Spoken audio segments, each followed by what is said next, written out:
کائنات کی تخلیق سے لے کر اس کے اختتام تک انسانی تاریخ میں قیامت کی نشانیاں اور فتنان دجال حصہ اول آغاز اور چھوٹی نشانیاں کئی بڑے واقعات رونما ہوئے، لیکن کوئی بھی واقعہ قیامت اس سے بڑا نہیں ہوگا۔ قیامت وہ ہولناک دن ہے جب یہ زمین و آسمان لپیٹ دیے جائیں گے اور ہر ذی روح کو اللہ کے حضور پیش ہونا ہوگا۔ لیکن اللہ تعالیٰ نے اپنی رحمت سے انسانوں کو اس دن کے لیے خبردار کرنے کے لیے کچھ نشانیاں مقرر فرمائی ہیں۔ ہمارے پیارے نبی حضرت محمد مصطفیٰ نے آج سے 1400 سال پہلے ان نشانیوں کی تفصیل بیان فرما دی تھی۔ قیامت کی نشانیوں کو دو حصوں میں تقسیم کیا گیا ہے، چھوٹی نشانیاں اور بڑی نشانیاں۔ اگر ہم آج کے دور پر نظر ڈالیں تو محسوس ہوتا ہے کہ چھوٹی نشانیاں تقریباً تمام کی تمام پوری ہو چکی ہیں۔ آپ نے فرمایا تھا کہ قیامت کے قریب وقت میں برکت ختم ہو جائے گی، سال مہینے کی طرح اور مہینہ ہفتے کی طرح گزرنے لگے گا۔ آج ہم سب اس کا تجربہ کر رہے ہیں۔ آپ نے فرمایا تھا کہ علم اٹھ جائے گا اور جہالت عام ہو جائے گی۔ اس سے مراد کتابی علم نہیں بلکہ دین کی سمجھ بوجھ کا ختم ہونا۔ ایک اور بڑی نشانی جو آج ہم اپنی آنکھوں سے دیکھ رہے ہیں وہ ہے دیہاتیوں کا اونچی عمارتوں پر فخر کرنا۔ وہ عرب جو کبھی اونٹ چراتے تھے اور جن کے پاس پہننے کو جوتے نہیں تھے، آج وہ دنیا کی بلند ترین عمارتیں بنانے کے مقابلے کر رہے ہیں۔ جب معاشرے میں امانت داری ختم ہو جائے، بیٹی اپنی ماں کو لونڈی کی طرح سمجھے اور قتل و غارت اتنی عام ہو جائے کہ مارنے والے کو معلوم نہ ہو کہ اس نے کیوں مارا، تو یہ اس بات کا ثبوت ہے کہ دنیا اپنے آخری پڑاؤ کی طرف بڑھ رہی ہے۔ دجال کی قید اور تمیم دار کا حیرت انگیز واقعہ۔ دجال کے بارے میں سب سے عجیب اور سچا واقعہ وہ ہے جو صحابہ رسول حضرت تمیم دار نے خود حضور کو سنایا تھا۔ تمیم دار پہلے عیسائی تھے، پھر اسلام لائے۔ ایک بار وہ سمندری سفر پر تھے کہ ان کی کشتی راستہ بھٹک کر ایک نامعلوم جزیرے پر جا رکی۔ وہاں انہیں ایک ایسی مخلوق ملی جس کا پورا جسم بالوں سے ڈھکا ہوا تھا، جسے جساسا کہا جاتا ہے۔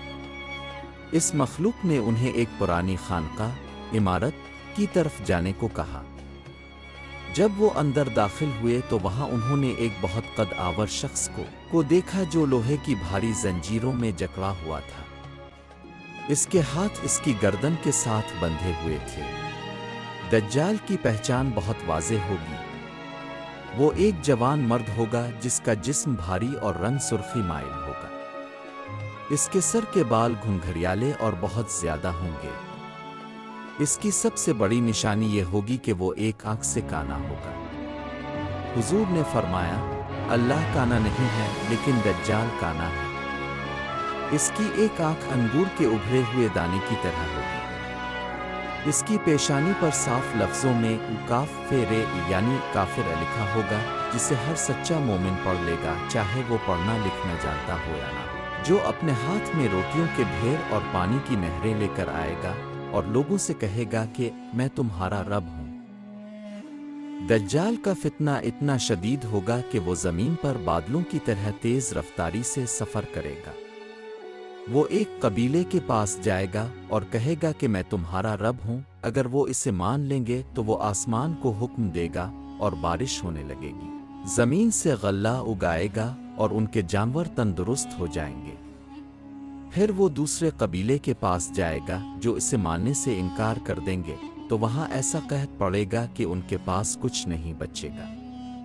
یہ سب دیکھ کر کمزور ایمان والے دھوکہ کھا جائیں گے۔ وہ ایک شخص کو قتل کر کے اس کے 2 ٹکڑے کر دے گا اور پھر اسے دوبارہ زندہ کر کے دکھائے گا، لیکن یہ سب اللہ کی طرف سے ایک آزمائش ہوگی۔ دجال کے ساتھ آگ اور پانی ہوگا۔ جو دیکھنے میں آگ ہوگی وہ اصل میں ٹھنڈا پانی ہوگا، اور جو پانی نظر آئے گا وہ اصل میں دہکتی ہوئی آگ ہوگی۔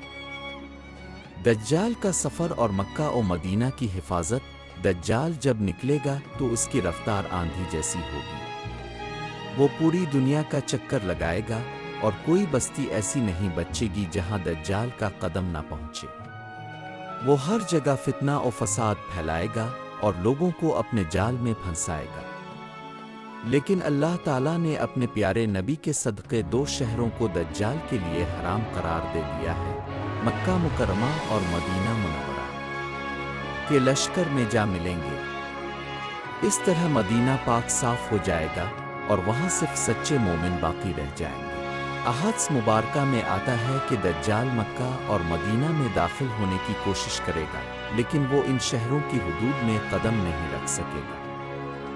جب وہ مدینہ کی طرف بڑھے گا تو دیکھے گا کہ ہر راستے پر فرشتے صفیں باندھے کھڑے ہیں اور ننگی تلواروں کے ساتھ مدینہ کی پہرے داری کر رہے ہیں۔ دجال مدینہ کے باہر سبخا نامی مقام پر ایک بنجر پہاڑی پر پڑاؤ ڈالے گا۔ اس وقت مدینہ منورہ میں 3 مرتبہ زلزلے آئیں گے، جس کی وجہ سے جتنے بھی منافق مرد اور عورتیں مدینہ میں ہوں گے وہ ڈر کر شہر سے باہر نکل جائیں گے اور دجال کے لشکر میں جا ملیں گے۔ اس طرح مدینہ پاک صاف ہو جائے گا اور وہاں صرف سچے مومن باقی رہ جائیں گے۔ دجال اس پہاڑی سے مسجد نبوی کی طرف اشارہ کر کے اپنے ساتھیوں سے کہے گا، کیا تم وہ سفید محل دیکھ رہے ہو؟ وہ احمد کی مسجد ہے۔ وہ مدینہ میں داخل ہونے کی تڑپ رکھے گا مگر اللہ کے حکم سے ناکام رہے گا۔ اسی دوران مدینہ سے ایک سچا مومن نکلے گا جو دجال کے سامنے کھڑا ہو جائے گا۔ دجال اسے کہے گا، کیا تم مجھے رب نہیں مانتے؟ وہ مومن جواب دے گا، تو وہی دجال ہے جس کے بارے میں ہمیں اللہ کے رسول نے خبر دی تھی۔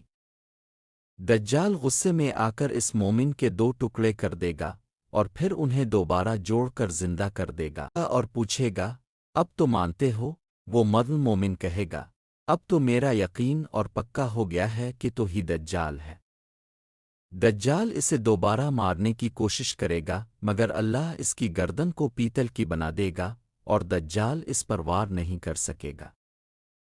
شام کے شہر دمشق میں محصور ہو کر رہ جائیں گے اور بیت المقدس میں آخری پناہ لیں گے۔ امید ہے کہ آج کی یہ ویڈیو آپ کے ایمان کو تازہ کرنے کا ذریعہ بنی ہوگی۔ اگر آپ کو یہ کوشش پسند آئی ہے تو ویڈیو کو لائک ضرور کریں اور کامنٹ میں اپنی رائے دیں کہ اگلا واقعہ آپ کس بارے میں دیکھنا چاہتے ہیں۔